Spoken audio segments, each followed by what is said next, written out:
ओम शांति।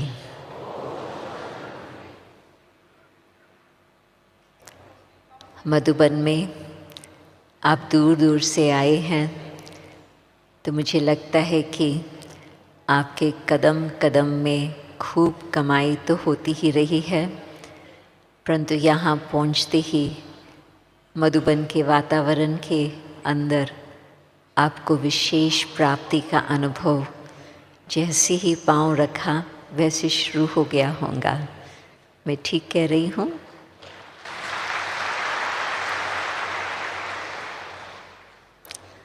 क्योंकि जैसे कोई मंदिर में जाते हैं तो उस स्थान पर हम देखते हैं कि कितना वातावरण से लोगों को मदद मिलती है। कोई ना उम्मीद जाता, बस मंदिर तक पहुंचा और उस वातावरण में उसका उमंग उल्लास फिर से लौट के आया। यदि कोई कमज़ोरी महसूस होती तो मंदिर में जाने से उनको वो बल उस समय के लिए तो कुछ क्षण के लिए अनुभव होता। और जब हम मधुबन आते हैं, चाहे पांडव भवन जहाँ ब्रह्मा बाबा ने कितनी तपस्या की, खुद दादियों ने तपस्या की, बाबा की कर्म भूमि, चाहे ज्ञान सरोवर जहाँ पर हज़ारों ने नए जीवन का अनुभव किया, चाहे शांतिवन। मैं आज थोड़ा हिसाब लगा रही थी कि शांतिवन की इतनी शक्ति का अनुभव क्यों होता, क्योंकि आप सोचो, मैं समझती शायद 97-98 में यहाँ लगातार कार्यक्रम चलते ही रहे हैं। उससे पहले भी कुछ शुरू हो चुके थे, परंतु जब यहाँ लगातार कार्यक्रम चलते रहे, अव्यक्त बाप दादा के साथ 25,000 लोग, वर्ष में 12 बारी 25,000 को आप गिनती करो, और भी तो बीच बीच में भी आते थे। परंतु इतने वर्षों से अब तक इतना संगठन योग लगा रहा है, तो इस धरनी को भी कितनी शुद्ध शक्तिशाली आप सबके वाइब्रेशंस ने बना के रखा है। और उसका हम फल भी खुद भी अनुभव कर रहे हैं। यहाँ आते ही और संसार की बातें भूल जाते, और बाबा की सेवा और बाबा का ज्ञान और बाबा का परिवार, वही हमें अनुभव होने लगता। तो यहाँ पर अव्यक्त स्थिति का अनुभव करना और अशरीरी स्थिति का अनुभव करना बहुत बहुत बाबा ने सहज बना के रखा है। ये जैसे कि रनवे होता है ना एरोप्लेन के लिए, तो रनवे की जगह है जहाँ से प्लेन ऊपर सहज उड़ के ऊपर ऊंच चोटी तक पहुँच सके। तो अभ्यास हम शुरू करते हैं आत्म स्मृति से। जब आत्मा को एकांत खींचता है, हम एकांत प्रिय बनते हैं, और संसार में सभी ऐसे नहीं है, कुछ गिनती के ही होंगे जिन्हों को एकांत खींचता हो। परंतु बाबा के बच्चे अवश्य वो आत्माएं हैं जो एकांत प्रिय है। तो आप ऐसे स्थान पर आए हो जहाँ बेशक संगठन बड़ा है, परंतु अंदर ही अंदर एक के अंत में जाने का वो आपके पास लक्ष्य है। और उस एकांत में जाने से खुद की भी पहचान बढ़ती जाती, और जितनी जितनी आत्म स्मृति, आत्म स्थिति, उतना फिर बाबा के साथ भी हमारा घनिष्ठ संबंध होता जाता। जैसे रेडियो रिसीवर होता है, उसको ट्यून करना होता है राइट फ्रीक्वेंसी पर, इसी तरह से जितना जितना हम दिन भर आत्म स्मृति का अभ्यास करते हैं, फर्स्ट लेसन है, परंतु फर्स्ट लेसन का प्रैक्टिस बहुत आदि से अंत तक चलना होता, क्योंकि बीच में यदि थोड़ा सा ध्यान इधर उधर चला गया, देह भान में आ गए, तो फिर उसमें हमारी वो स्थिति नहीं होती जो हम बाबा की समीपता का अनुभव करें। कई बार यदि कोई कहता है कि मुझे वो अनुभव नहीं हो रहा है जो मैं चाहती हूँ, तो मुझे लगता है कि ये जो फर्स्ट स्टेप है आत्म स्मृति का, उस पर शायद इतना ध्यान नहीं। परंतु जैसे जैसे आत्म स्मृति पर हम ध्यान देते हैं, तो उस आत्म स्मृति से सहज ही जब आप योग में बैठेंगे, तो ये आत्म स्मृति चलती फिरती, न सिर्फ जब आप यहाँ आकर बैठें, परंतु चलते फिरते आप इस बात का अभ्यास करेंगे, तो फिर उस समय फिर जब बैठते हैं तो सहज आपको देह से न्यारी मैं आत्मा हूँ वो अनुभव होने लगेगा। नहीं तो कुछ आप बैठो तो कुछ टाइम लगता है, परंतु उस स्थिति में बैठो जबकि दिन भर आपका अभ्यास ये रहा है, मैं कौन, आंखें देखने वाली कौन आत्मा हूँ, कानों से सुनने वाली कौन मैं आत्मा हूँ, मुख से बोलने वाली कौन मैं आत्मा हूँ। जितना देह भान बिल्कुल स्मृति में ऐसे पक्का हो गया है, क्योंकि सारा जन्म, और न सिर्फ ये एक जन्म परंतु जन्म जन्मांतर इस बात का हमने बिल्कुल इतना अभ्यास किया है जो वो नेचुरल बन गया है। परंतु अभी हमको उसको रिवर्स करना होगा, उसको हम चेंज करें आत्म स्मृति का ध्यान रख करके। दिन भर में 2 बातें आपने कुछ समय लगातार आत्म स्मृति का अभ्यास किया है, कर्म इंद्रियों को भी आपने कंट्रोल किया है आत्म स्मृति के द्वारा, परंतु फिर भी 2 बातें आती है जो हमें फिर लगता है कि अभी और पुरुषार्थ करने की मार्जिन होती। ये जब संकल्प आता है कि मैं राइट हूँ, कभी किसको ये संकल्प आया है मैं राइट हूँ, सबको मेरी बात को मानना चाहिए क्योंकि मैं जानता हूँ ना मैं राइट हूँ, कभी आया है ये संकल्प? आप कहो न कहो, आप थोड़ा मेमोरी को, यादाश्त को वाइंड करो तो आपको याद आएगा कि कभी बच्चों के साथ आपने ये कहा होगा, कभी हम जिन्स के साथ कहा होगा, कभी घर पे, कभी काम पर, कभी फ्रेंड्स के साथ। मैं तो जानता हूँ ना, मुझे तो बहुत अनुभव है इस बात का, परंतु वो जो शब्द है मैं राइट हूँ, वो है इस देह भान की निशानी। तो हमें उस समय सावधान होना चाहिए कि ये मैं क्या बोल रहा हूँ, क्या बोल रही हूँ। और सेकंड, जब हम ये कहते हैं कि मैं ये पसंद करता हूँ, उसका मतलब मैं ये पसंद करता हूँ, दैट मीन्स ये मैं ना पसंद करता हूँ। ठीक है ना? यदि पसंदी है तो फिर चाहिए और फिर ये, परंतु जब हम आत्म स्मृति में हैं तो न्यारी स्थिति, अच्छी चीज़ है ठीक है, और कोई चीज़ है इतनी सुंदर नहीं है, इतनी टेस्टी नहीं है, कोई हर्जा नहीं है, इट्स ओके। तो ये जो पसंदी की बात आती है, मुझे ये पसंद है, मुझे ये नापसंद है, तो आज कोई खाने की चीज़ के लिए या पहनने की चीज़ के लिए हम ये शब्द कहते, परंतु आगे चल कर के हम मनुष्यों के लिए भी कहेंगे ये पसंद है, ये नापसंद है, तो उसमें तो आप सोचो कितना नुकसान हो सकता।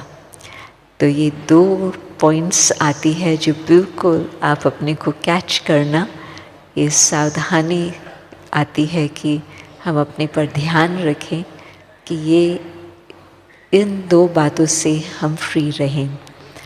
तो फिर बाबा के साथ संबंध, और बाबा सहज ही हमें इस शरीर के भान से दूर हमें अशरीरी स्थिति का अनुभव कराएंगे।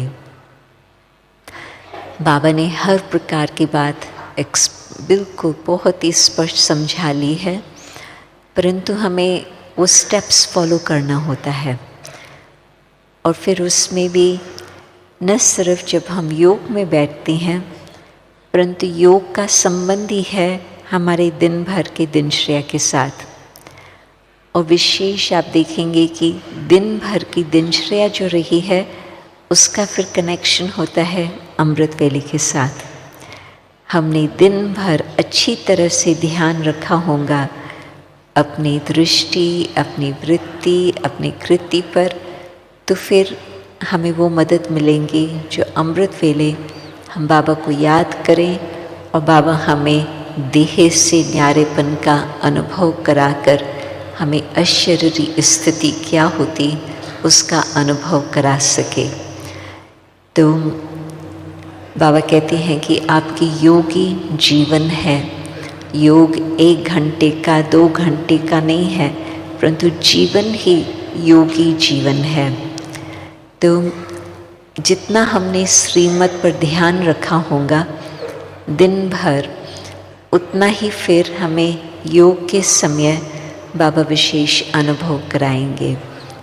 और उसमें आप सोचो कि किस बात पर हमारा मनन चिंतन चलता।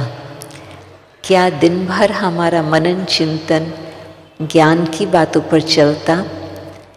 अभी यदि आपसे पूछे कि सवेरे बाबा ने क्या बताया, तो आप थोड़ा सोच में पड़ जाएंगे। क्या बताया? बहुत अच्छी मुरली थी, बहुत पसंद आई, परंतु क्या बताया? और फिर स्लोगन क्या था और वरदान क्या था? तो देखो वो बात याद आते फिर वो खिसक जाती, भूल जाते। क्यों? क्योंकि इतना ध्यान नहीं रहता कि इस बुद्धि के तिजोरी में हम कौन से रत्न रख रहे हैं, या रत्नों को नहीं रखा है, खाली जगह है, तो उसमें और कौन सी बातें चलेंगी, वो तो फिर आप जानते हैं। ऐसी बातें चलेंगी जो हम ये नहीं कह सकेंगे कि हाँ हमारी शुभ भावना, हमारी शुभ कामना दिन भर रहती नहीं, और अनेक फालतू बातें हमारी बुद्धि को भटकाती रहती। और यदि दिन भर हमने ज्ञान का मनन चिंतन किया, आत्म स्मृति में रहे, तो देह से न्यारी स्थिति, अशरीरी स्थिति सहज हो जाती और हमें बाबा परम धाम का सैर कराते हैं और आत्मा को अपना घर का बहुत ही सुंदर अनुभव होता। और जब हम घर का अनुभव करते हैं, उस समय आत्मा अपने आदि अनादि स्वरूप, बिंदु स्वरूप, जिसमें देही का तो कुछ संबंध ही नहीं है, यहाँ प्रकृति में आते हैं तो देह का संबंध, ऊपर बिल्कुल किसी के साथ का भी संबंध नहीं, प्रकृति का ही तत्वों का भी संबंध नहीं, वो वहाँ है ही नहीं। बस आत्मा अपने निज स्वरूप में शिव बाबा के साथ उस बेहद के प्रकाश की दुनिया में वहाँ स्थित है। तो उस अशरीरी स्थिति का अनुभव जितना हम करेंगे, हो सकता है कि पहले कुछ क्षण के लिए ही वो अनुभव हो, परंतु जितना हम ध्यान देकर उसको बढ़ाने चाहेंगे, हम उसको बढ़ा सकते हैं। तो जितना जितना हम अशरीरी स्थिति का अभ्यास करेंगे, उतना ही हमें बिल्कुल वो आत्मा की पवित्रता की स्थिति, शांति की स्थिति और बिल्कुल एकाग्रता की स्थिति का अनुभव होगा, जो बहुत बहुत आवश्यक है। अब भी हम उस अनुभव को जितना कर सकें, हम अभी वो अनुभव करते चलें। जिस समय अंत घड़ी आएंगे, तो उस समय हमारा बुद्धि बिल्कुल अभ्यास किया हुआ है तो आप सीधा ही पहुंच जाएंगे। मानो कि जैसे कोई नया होता, आपने बेशक उसको अपने घर का एड्रेस दिया हुआ है, परंतु रास्ते में से ही आपको 3 बारी वो फ़ोन करेगा, मैं यहाँ पहुँचा हूँ, अभी कहाँ जाऊँ, अभी कहाँ जाऊँ, अभी कहाँ जाऊँ। और आप उसको गाइड करते रहेंगे फ़ोन पर, अच्छा अभी आपको ये नज़र आ रहा है, अभी आपको ये दिखाई दे रहा है, अभी और आगे, यहाँ मोड़ो, यहाँ मोड़ो। परंतु जिसको घर का रास्ता मालूम होता, उसको कितना टाइम लगता है घर पहुंचने में? बहुत फास्ट, सीधा सीधा, न पूछने की ज़रूरत है, न रुकने की ज़रूरत है, न ठहरने की ज़रूरत है, सीधा ही अपने घर जल्दी जल्दी पहुंच जाता। तो आप सोचो कि आपको परम धाम पहुंचने में कितना टाइम लगता। और यदि बहुत टाइम लग रहा है, इसका कारण ये कि हमने कम अभ्यास किया है अपने घर जाने का। और जितना जितना हम इस बात को बिल्कुल अंडरलाइन करेंगे कि जब मुझे चांस मिले, बस देह यहाँ, आत्मा की कॉन्शियसनेस, चैतन्य शक्ति का अनुभव, उड़ के हम बाबा के पास बिल्कुल अपने घर में पहुँचे। आना और जाना, ये दोनों बातों का हम अनुभव जितना जितना करेंगे, उतना न सिर्फ हमें वहाँ की बहुत सुंदर स्थिति का अनुभव होगा, वैसे भी आप सोचो, ब्राह्मण आत्माएं जिस समय कलयुग समाप्त होता, कितना समय घर में रहेंगे? बहुत ही कम, बस हाथ लगा करके जल्दी अपने सुखधाम में आ जाएंगे।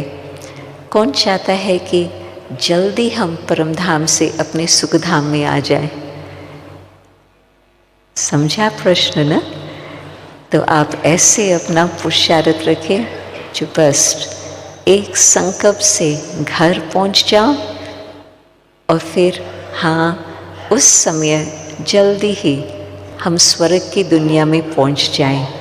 ज़्यादा समय बाबा हमें वहाँ नहीं रखेंगे, परंतु इस कारण से अभी ही जितना हम अपने घर का अनुभव करेंगे, उतना वो मीठा घर, बाबा कहते हैं स्वीट होम, परम धाम, तो उस स्वीट होम का जितना हमें अभी ही अनुभव होगा, फिर बाद में बहुत सहज वो हम अनुभव कर पाएंगे। और अभी संगम युग में घर जाओ, और फिर वहाँ से आप एक बात ज़रूर करो, ऊपर रहते भी उस अशरीरी स्थिति में, अपने बीज रूप स्थिति में रहते, आप नीचे सृष्टि को झांक के देखो, तो आपकी जो दृष्टि होंगी इस सृष्टि के प्रति, वो आपको लगेगा कि ये हमारा बिल्कुल घर वहाँ है, परंतु यहाँ हम पाठ बजाने के लिए खेल में जा रहे हैं, ये स्टेज है। और ये जो आपका अनुभव होगा, जबकि कोई भी सिचुएशन आपके सामने आएंगी, आपको ये याद रहेगा, मेरा घर तो वहाँ, ये स्टेज, ये मेरा पार्ट, और साथ साथ ये अन्य आत्माओं का किस प्रकार से पाठ चल रहा है, आप साक्षी होकर के उन्हों के पाठ को भी देख सकेंगे। घर का अनुभव नहीं है तो हम समझते हैं कि यहाँ ही मेरा घर है, तो हम सब चीज़ों को पकड़ के रखते हैं अपने साथ। तो ये चीज़ें तो मेरे साथ नहीं चलने वाली हैं, ये शरीर भी मेरे साथ नहीं चलने वाला है, मैं आत्मा अकेली, किसी और का भी साथ नहीं होगा, बस एक शिव बाबा, दूसरा न कोई। एक शिव बाबा के साथ मुझे अभी से ही इतना गहरा संबंध बना के रखना है, जो बस बाबा मुझे खींच के ऊपर लेके जाए। परंतु वो संगम युग में भी, अभी जितना भी समय संगम युग का है, हम बिल्कुल स्टेज है, पार्ट है, और हम किसी बात में फंस नहीं जाएंगे। जो कार्य मुझे करना है, जो जिम्मेवारी है मुझे निभानी है, परंतु हम फंसेंगे नहीं। तो यदि इस प्रकार का मनन, चिंतन और अनुभव हम करते रहें तो आप सोचो कि अशरीरी बनकर बस घर का अनुभव करें। परंतु दूसरा भी अशरीरीपन का अनुभव यहाँ होते भी हो सकता, और वो है कि शरीर यहाँ है और मैं आत्मा जैसे कि बुद्धि योग बल से यहाँ से मैं देख रही हूँ शरीर को, और बाबा की याद में बाबा मेरे शरीर को भी, आत्मा को भी और शरीर को भी सकाश देते रहते। दादियों का मुझे मालूम है, जब जब उनके सामने प्रकृति की, शरीर की बातें आती थी तो कभी भी वो उसमें नाराज़ नहीं होते थे, दुखी नहीं होते थे।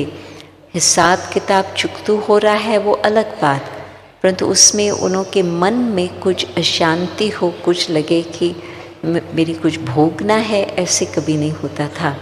क्यों?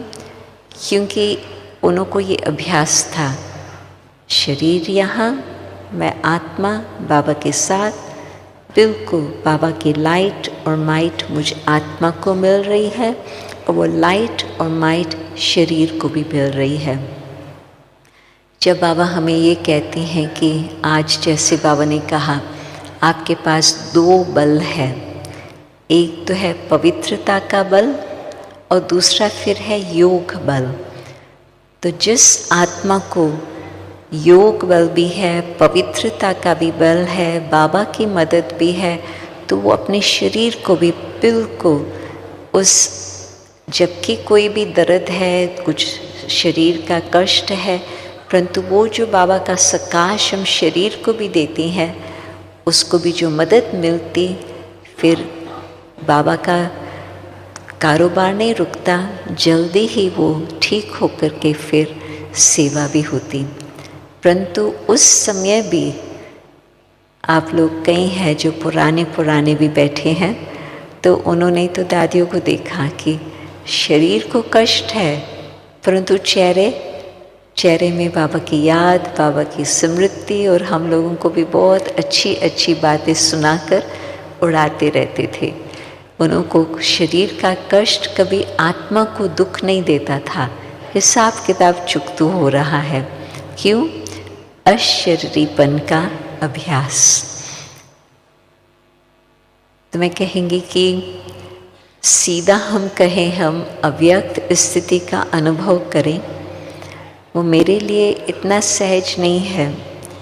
मेरा अनुभव कहता है कि यहाँ से डिटैच होकर परम धाम की यात्रा करके फिर वहाँ से जब हमें आना है, सीधा यहाँ सृष्टि मंच पर नहीं आओ, ऊपर से देखो कि सृष्टि का चक्कर कैसे घूम रहा है, परंतु वो स्टेज, परंतु अभी मुझे अपने घर से अव्यक्त वतन में आना है।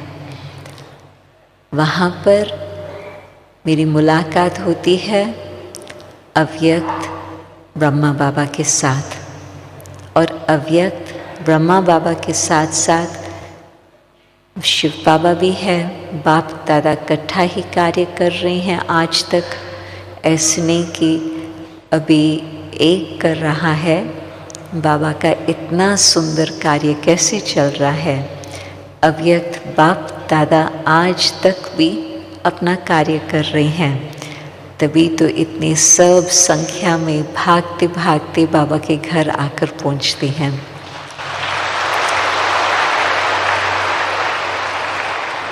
तो वतन में, सूक्ष्म वतन में हम देखते हैं अव्यक्त बाप दादा को, और उस अव्यक्त वतन में बाबा हमें भी न सिर्फ बीज रूप आत्मा को देखते, परंतु बाबा ने हमारे लिए चमकीला ड्रेस वहाँ तैयार रखा है। तो आत्मा को अपना चमकीला ड्रेस पहनकर बाबा के साथ प्रेम का लेन देन करना होता। अव्यक्त वतन है प्रेम की नगरी। अव्यक्त वतन में अव्यक्त बाप दादा के साथ जो हम मुलाकात करते हैं, बाबा हमें बहुत ही प्रेम से आत्मा को भरपूर कर देता। उस प्रेम से जो कुछ भी पूर्व की ऐसी बातें हैं जिस कारण से आज तक भी थोड़ा थोड़ा कुछ मन में दर्द होता, वो प्रेम की शक्ति द्वारा वो सब मिट जाती। हीलिंग पावर है बाबा के प्रेम में। तो जो कुछ आत्मा के शरीर की हीलिंग बाबा का सकाश, वो तो ठीक है। ऐसे नहीं कि आप दवाई खाना छोड़ दो। ऐसे मत समझना कि मधुबन आए हैं तो अभी मुझे ब्लड प्रेशर की दवाई नहीं खानी है। जो दवाई खानी है वो तो ज़रूर करना ही है, परंतु स्थिति की बात और मन की बात, अव्यक्त वतन में अपनी चमकीली ड्रेस को पहनकर वो एंजल स्वरूप का ड्रेस वो हमारे लिए तैयार है। आपको मालूम होगा जब बाबा साकार में थे तो शुरू में दादी गुलजार ने, मैं समझती दादी उस समय शायद 10-11 साल की होंगी, बहुत ज़्यादा बड़ी उम्र नहीं थी, परंतु उस समय उन्होंने देखा कि ऐसे कोई हमारे सामने है जिसके चेहरे से तो लगता है कि ब्रह्मा बाबा के समान है, परंतु जैसे ब्रह्मा बाबा है हड्डी मांस का, ऐसे नहीं, कुछ बहुत अलग सा एक रूई के समान वो उसको नज़र कुछ आता था।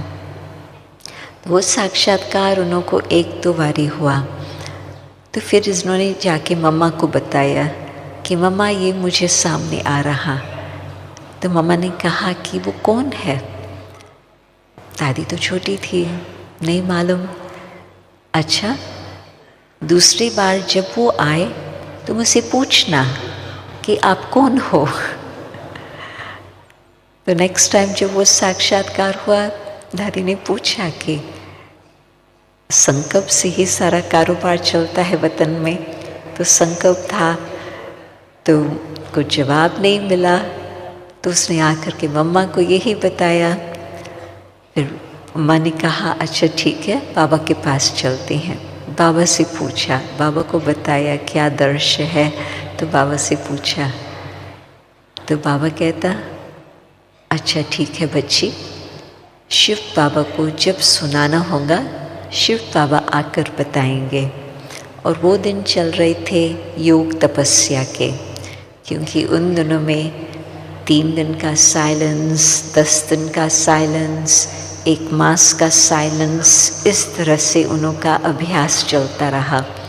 तो जब वो लंबा समय का साइलेंस का प्रोग्राम था, उस बीच में ही दादी गुलजार को ये साक्षात्कार हुआ। और फिर थोड़े दिनों के बाद ही शिव बाबा ने ब्रह्मा बाबा के द्वारा बताया कि ये ही साकार ब्रह्मा अव्यक्त बनने वाले हैं, और वो अव्यक्त स्वरूप सूक्ष्म वतन में है। परंतु समय अनुसार बाबा ने ये भी बताया कि जो भी बाबा के ब्राह्मण बच्चे हैं, हर एक का वो चमकीला ड्रेस वतन में है।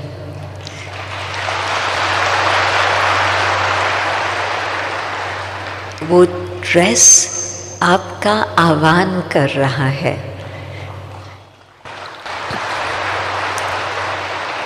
और जब हम उस स्थिति में हैं, जबकि परम धाम से हम आए वतन में अव्यक्त बाप दादा के साथ मुलाकात कर रहे हैं, हम इस हड्डी मांस में वहाँ नहीं हैं, परंतु उस सुंदर फरिश्ता ड्रेस में हम हैं। तो हर एक आत्मा के लिए वो अव्यक्त कॉस्ट्यूम तैयार है। बाबा फिर जैसे अव्यक्त ब्रह्मा बाबा की पहचान मिलती गई, फिर बाबा अपने जो ट्रांस मैसेजर्स थे, ध्यान में जाने वाले बच्चियाँ थी, बाबा उन्हों को कहते थे आप वो देखते हो और यहाँ इस साकार बाबा को देखते हो, आप बताओ कि उसमें और इसमें क्या अंतर है। और वो कहते थे शुरू में कि बाबा उसका बहुत लाइट नज़र आता है, इसमें वो नानी कहते थे कि इसमें लाइट नहीं है, परंतु वो यही कहते थे कि बाबा वो तो बहुत ही सुंदर लाइट का स्वरूप, फरिश्ता स्वरूप है। तो बाबा इंटरनल अपना पुरुषार्थ क्या करते थे? बाबा का ये पुरुषार्थ साधारण नहीं था कि मुझे क्रोध नहीं करना है, मुझे व्यर्थ संकल्प नहीं करने हैं। ये बाबा ने तो इसको बिल्कुल एक धक से सब त्याग कर लिया, बाबा का बन गया। तो बाबा की तो तुरंत ही दिव्य बुद्धि, बेहद की बुद्धि, मैं सब आत्माओं का बाप हूँ, वो भावना आ गई। तो ये साधारण पुरुषार्थ की बातें बाबा के लिए नहीं थी। बाबा का ये पुरुषार्थ होता था कि जो जन्म जन्मांतर का कुछ भी है वो समाप्त हो जाए और साकार और अव्यक्त में कुछ फर्क नज़र न आए। क्यों? क्योंकि यही साकार को अव्यक्त बनना है। तो जो लास्ट वर्ष में मेरा भाग्य था, जो बचपन से बाबा के साथ कई बारी मुलाकात रही, परंतु 1968 में जून मास, अक्टूबर मास और दिसंबर मास में बाबा के साथ मुलाकात होती रही। तो उसमें मैं तो देखती ही थी कि ये मानव नहीं, परंतु ये तो फरिश्ता है।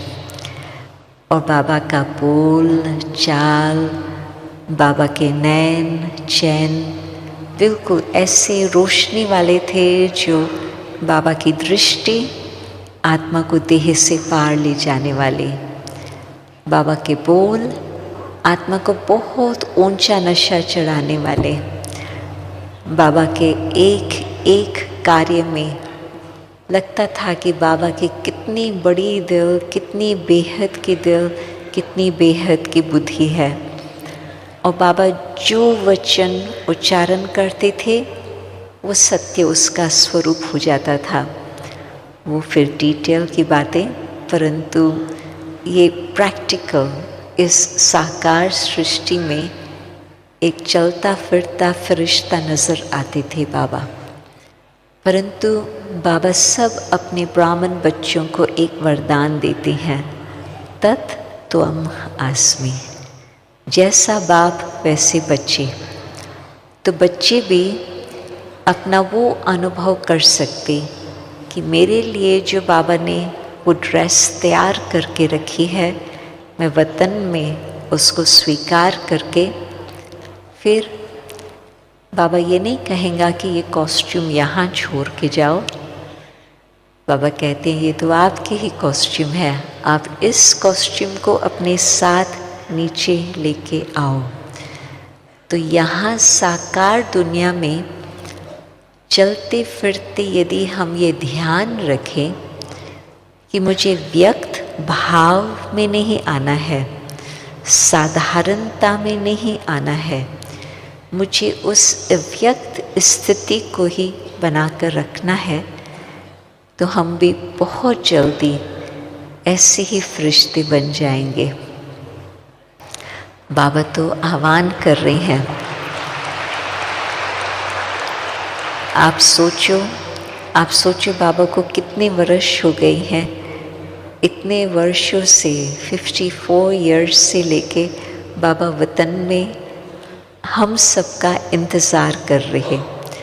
तो बाबा तो अभी कहते हैं बच्चे जल्दी आओ, जल्दी आओ, जल्दी आओ, परंतु वो तब होगा जब हम यहाँ ही अपनी स्थिति को ऐसे, वो जो अव्यक्त स्थिति है, हम यहाँ ही वो अनुभव करके वो अपने जीवन में धारण करें। तो मधुबन में आना मीन्स बाबा से अव्यक्त स्थिति का अनुभव प्राप्त करके ये सौगात अपने साथ लेकर जाना। ऐसे आप लेके जाना जो घर वाले जो आपके साथ यहाँ नहीं आए हैं, कोई तो शायद आए भी हैं, परंतु जो नहीं आए हैं वो आपको कहें आपको क्या हो गया, लगता है कि आपके चेहरे में कुछ अनोखी चमक आ गई। क्या वहाँ पर कुछ ब्यूटी सैलून था जहाँ पर आपको इतना सुंदर चेहरा मिला?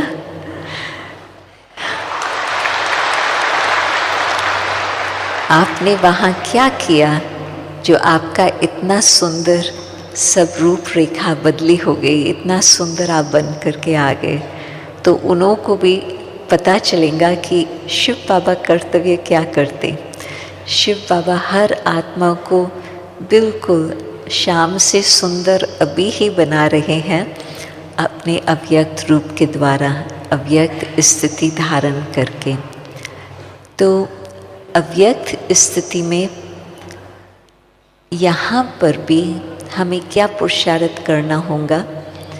आप सोचो कि व्यक्त संसार है, फिर वो निराकारी और बीच में अव्यक्त वतन।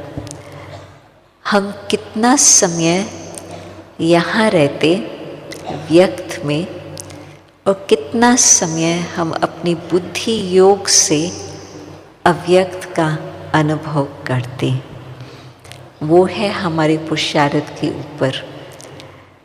यहाँ कुछ भी चल रहा हो परंतु मेरी स्थिति ऊपर की हो, उसमें कोई साधारण संकल्प नहीं, व्यर्थ संकल्प, नेगेटिव संकल्प तो बहुत नीचे की बात है, परंतु साधारणता में भी न आए।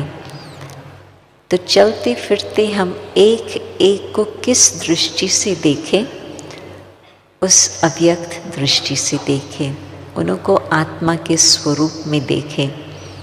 हम जिस समय बोल रहे हैं, किस स्थिति से हम बोल रहे हैं, अव्यक्त स्थिति में कम बोलना, मीठा बोलना और धीरे बोलना होता। बाबा ने ये हमें स्लोगन कब का दिया हुआ है। तो अब हमें मधुबन में चांस है, जो घर पे हमें चांस नहीं मिलता, यहाँ मधुबन में हमें चांस मिलता है इन सब बातों का प्रैक्टिस करने का। तो आप ये प्रैक्टिस करना, तो आप देखना कि बाबा जब वतन से मिलने आएंगे, और ऐसे नहीं कि बाबा तो हमने वीडियो पर देख लिया, नहीं, मधुबन की विशेषता ये है कि आपको ज़रूर वो फीलिंग आएंगी कि अव्यक्त बाबा हमसे मिल रहे हैं, परंतु आपको तब वो फीलिंग आएंगी जबकि आपने अपनी अव्यक्त स्थिति को अभ्यास किया होगा। जैसे बाबा का सदा ध्यान रहता था कि यहाँ होते मैं अपनी स्थिति को ऊंचा बना के रखूं, ताकि जो कुछ यहाँ की बातें हैं वो बिल्कुल छूट जाए, हिसाब किताब यहाँ से फिनिश हो जाए। व्यक्त भाव, व्यक्त स्थिति आपका कर्म बंधन बनाते और बढ़ाते जाएंगे। अव्यक्त स्थिति आपको कर्म बंधन से मुक्त करती जाएंगी। तो आप सोचो हमें क्या चाहिए, बंधन मुक्त बने या और अपने बंधन में युक्त होकर के हम और अपने बंधन को बढ़ाते जाएं। तो हमें अपनी अव्यक्त स्थिति अब भी ही बनानी होगी। उसमें आप सोचो कि एंजल्स का, फरिश्तों का क्या यादगार होता। एक तो कहते हैं कि उनको पंख होते हैं, दूसरा कहते हैं कि उनके धरती पर पाँव नहीं होते हैं। तो वो तो भक्ति का स्थूल रीति से यादगार, हर बात में भक्ति ने हर बात को स्थूल बना लिया, परंतु अपने लिए तो यह है सूक्ष्म की बातों का पुरुषार्थ। तो हमारा पाँव धरती पर न हो, बाबा का कहना है कि ये देह है धरती। क्यों? क्योंकि ये 5 तत्वों का ही बना हुआ पुतला है, तो धरती जो बनी हुई है वो खींचती है।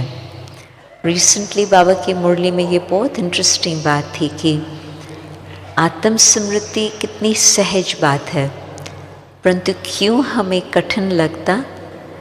क्योंकि कलयुग के अंत के समय प्रकृति तमोगुणी होने कारण अपने तरफ खींचती है। तो ये भी प्रकृति अपने तरफ, परंतु ये प्रकृति भी इसको खींचती है, ग्रेविटी। परंतु आत्मा को इससे भी अपनी स्थिति को ऊंचा बना के रखना है। क्यों? क्योंकि जो आज के संस्कार वो हमारे भविष्य के संस्कार। आज यदि हम देही अभिमानी स्थिति का देह में रहते, और वो भी तमोगुणी देह में रहते, हम देह से न्यारे होकर के रहें, अव्यक्त स्थिति धारण करें, तो स्वर्ग में सत्युग के लिए तो बाबा ने बताया ही है कि वहाँ है ही देही स्थिति। आत्मा का ज्ञान है, परमात्मा को तो हम परम धाम में गुड बाय करके आ गए और यहाँ फिर अपने सुखों में ही हम व्यस्त हो गए, वो भूल ही गए। परंतु जब यहाँ हम आए तो उससे दूर हो गए, परंतु आत्म स्मृति तो रही। क्यों? क्योंकि आज का पुरुषार्थ और वहाँ की प्रारब्ध। आत्म स्मृति सत्युग की तब है जबकि आज हमने इतना उस पर ध्यान दिया होगा, और यदि कम ध्यान दिया है तो सत्युग के आदि में हम नहीं आ पाएंगे। थोड़ा सा पीछे, थोड़ा सा पीछे, थोड़ा सा पीछे। तभी बाबा कहती है कि अपनी तकदीर जितनी बनानी है, अभी संगम युग में आप अपनी तकदीर को बना लो। कई बार हम सोचते हैं कि तकदीर बनाने का भाव है सेवा। सही बात है, सेवा से बहुत कमाई होती, हमारा तकदीर बनता, परंतु फर्स्ट स्टेप तकदीर बनाने का ये है कि हम अपनी स्थिति को इतना ऊंचा बना करके रखें। ये है हमारा भाग्य, ये है हमारी तकदीर। तो जब हम इतना ध्यान रखते हैं आत्म स्मृति पर, तो ये देह और धरती हमें नीचे नहीं खींच सके, तो हम वो अव्यक्त वतन का अनुभव कर सकते और अपना अव्यक्त रूप भी धारण कर सकते। आप सोचो कि जिन्होंने दादियों को देखा है, कितनी भी आयु बड़ी हो, परंतु कम से कम वो 18 घंटा सेवा करती। किसी ने आज मेरे से पूछा कि क्या हमें लिमिट रखनी चाहिए, 8 घंटा हम सेवा करें? मैंने कहा नहीं, लिमिट नहीं रखो, जो सामने बात आए वो सेवा आप करते चलो। हाँ, शरीर का भी ध्यान रखना है, वो तो ठीक है, ठीक से नींद भी आए, ठीक से भोजन भी मिले, परंतु आप लिमिट मत रखो।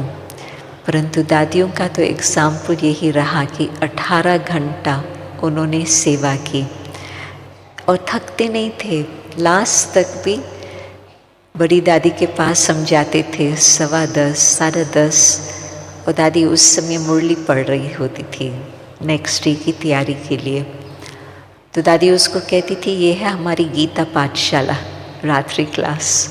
तो हम दादी के संग, दादी वो पहले का प्रश्न उत्तर और लास्ट में धारणा की बातें वो हम लोगों को सुनाती थी, और दादी का चेहरा उस समय चमकता होता था। दादी जानकी का भी देखा, दरवाज़ा खुला हो रहता था लेट नाइट तक, परंतु क्यों? क्योंकि उन्होंने अपना अव्यक्त रूप धारण करके उसका ही अनुभव कर रहे थे, अभ्यास कर रहे थे। स्थूल शरीर को नहीं अनुभव करते थे, अपने अव्यक्त स्थिति का अनुभव करके वो साकार में होते, उनका अव्यक्त रूप का अथक सेवाधारी रूप चलता रहा। तो हम भी, आप सोचो कि थोड़ी सेवा करके हम थक गए, मतलब कि हमने अभी तक ये नहीं सीखे कि अव्यक्त रूप धारण करके कैसे हम चलें। क्योंकि एंजल सिर्फ ऊपर से प्रकाश नहीं देते, परंतु यहाँ इस धरती पर आकर के वो कार्य करते। तो अब एंजल कौन? एंजल कौन? आप सोच रहे हैं? फरिश्ता कौन? फरिश्ता बस थोड़े से ही आपने शायद हाँ अभी तो समझा है प्रश्न। हम सब बाबा के बच्चे वही एंजल है, वही फरिश्ते हैं जिनका इतना यादगार विश्व भर में चलता रहता है। क्यों? क्योंकि फरिश्तों ने, देवताओं ने पूर्व जन्म में सेवा की, तभी उनका नाम आता है देने वाले देवता। परंतु फरिश्ते अथवा एंजल संगम युग में सेवा करते, उनका वो यादगार आता कि जिस समय किसी भी व्यक्ति को कुछ भी कष्ट होता, उनको एंजल का साक्षात्कार होता और एंजल जैसे कि उनको मदद कर रहा है। एंजल उनको तबीयत को ठीक कर रहा है।